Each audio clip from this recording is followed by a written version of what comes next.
in the Africanist space, are you prepared to break these Eurocentric university walls? For example, I've just come back from an African initiation mountain school.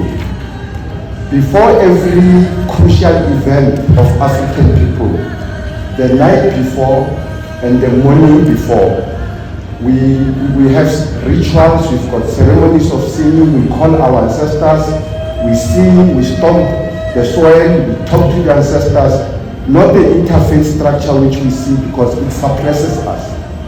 Even when Gogo was calling our ancestors, some of us will get misaligned because we need a space. So my question to you, because it's related to all other African inverted commas academics within the space of universities, because for me it's not African. Are you prepared to break these walls? The last point, because I want to respect the chairperson, the program director. African traditional healing is not the way people understand it. An African child in an African sense is not what we understand it from Eurocentric. Because I might still be a child, even if I'm beyond 50 years. So when I was listening to a presentation, which is good, the structure thereof is like the walls I am in here. They are Eurocentric, so they change me. They don't give me the space. For example, I can't talk about Bolepadinaledi in a closed space.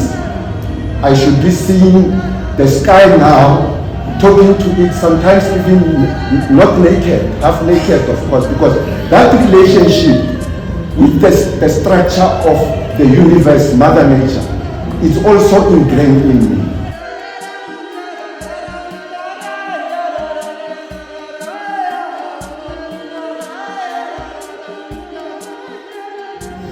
So some people confuse Lowe to mean the origin on the ground, or on the earth.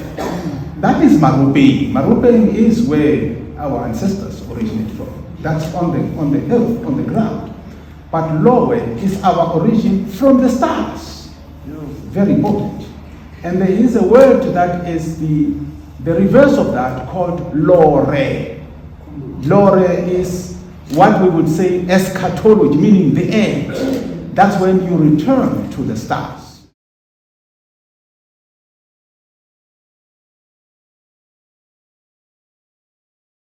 That we are actually witnessing, perhaps you are lucky to have come at a time when there is a spiritual revolution which is taking place here. There is 400 years. Those who have the spiritual power to see what is happening now is that reversal. 400 years of anger. The black man is taking over. Black spirituality, now heard about the rock which collapsed not very far from where we are. That is part. For those who understand the significance of the meaning of that, will appreciate the change is here. Africa is going to rise. There's no doubt about that. I know some people are dreaming, but they will see it happen. Demilitarization is taking place, and you will see this Njelele no longer playing the part that it used to play. Power will shift, spiritual power. But of course, it might have repercussions on the political front. Let's wait for that one. But what we do know that cannot ever be doubted is that there is spiritual revolution taking place in Southern Africa, and Zimbabwe is very critical. Zimbabwe is very different from other places. It is very spiritual, and that revolution will be centered around Zimbabwe. It will spread to other parts of Africa. They will see that is happening, but well, as I said, let's not give too much detail for that one. But anyway, you have captured something. Thank you.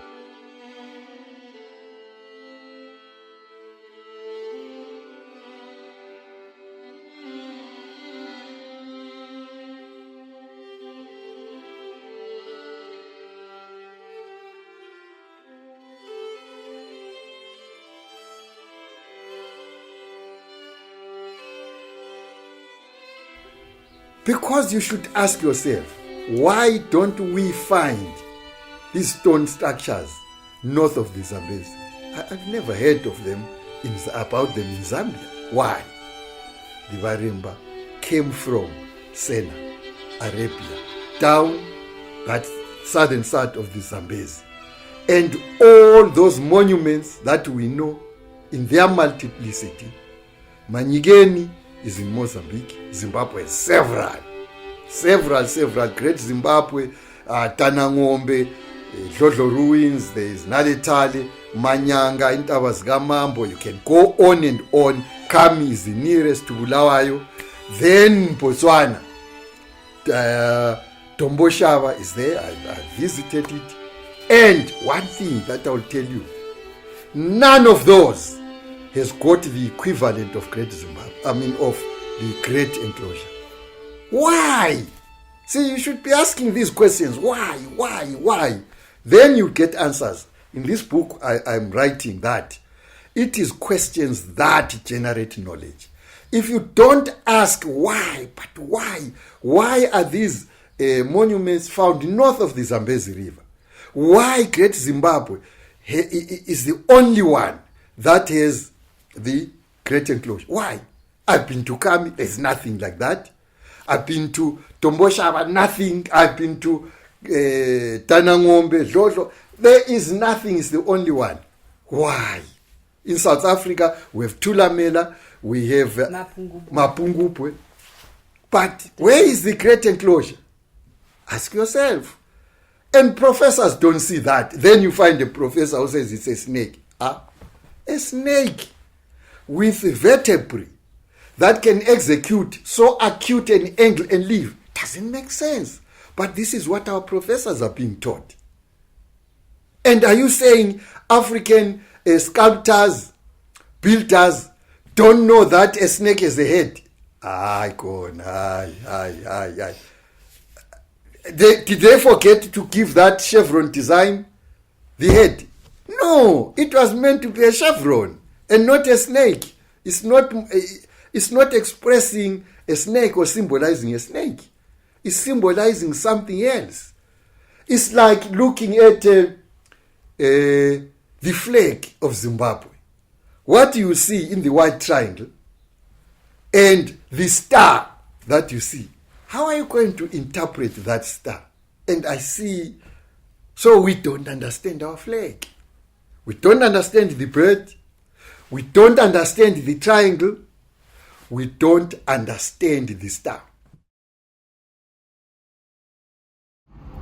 Everything and it's like nature. You can never miss nature. You can never miss the path. You can never miss the mountains. So I'm talking about humanity.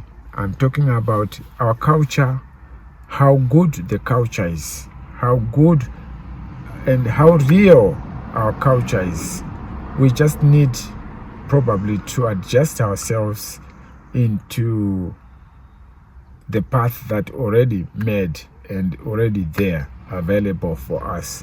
It's the humans that have lost everything, and we need to be adjusted. We all adjust ourselves. We need to help each other to get the best out of our culture, the best of everything. We need to encourage ourselves. We need to get back to normal, because we are all now called mapenzi. If the spirits come anytime, they say, "Ew, mapenzi ni amunzwe." You see, we don't want to be like that anymore. We want the spirit comes and say, "Yeah, tinotenda nesha muri kuita vana vemuZimbabwe, tinotenda vana Klara Wasuguru nezvimwe zvakadaro." We also need to understand the relationship between us, the humans, and the cultures, and the path we need to follow, and the correct guidance of the path we are trying to follow. We will get there. no matter what, we'll get there. It's only the humans that needs to adjust ourselves from where we are now backward. Most people don't like the word backwards, but I think for other things we need to go backwards whilst we are going forward. This is where we are now. So we need to research ourselves, to sit down and get completed. We are naked. We are not humans anymore. But I'm not insulting or anything. But it's serious that these years, it's been many years of being lost completely. And just imagine, in the next 5 years, where is going to be anybody else? So we can't be there. We have to correct what we can whilst we can. Tinotenda sekuru.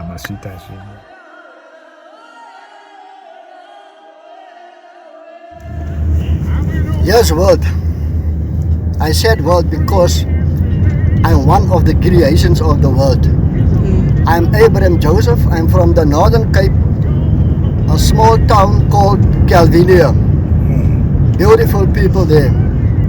I'm one of the members of the Royal King House of the Griqua, Khoisan.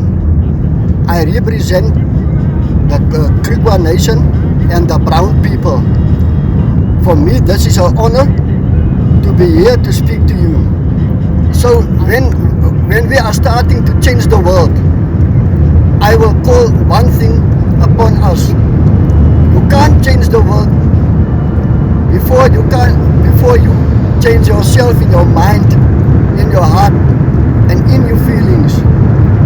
Those things will make you a better people, because God created you to do things better, and He want us to do this. We must go in for love. Love is an important thing. You must love another person. And I talk not in this way for romance love. Romance love is a love on another way. But if you are feeling strong about the other people, other human being, not for his, not by his color, white, black, brown, English color. If you are feeling the love of God give you, then you are on the right way. So for me, it's good to be a creation of God, because I am a person who loves another person. Thank you very much.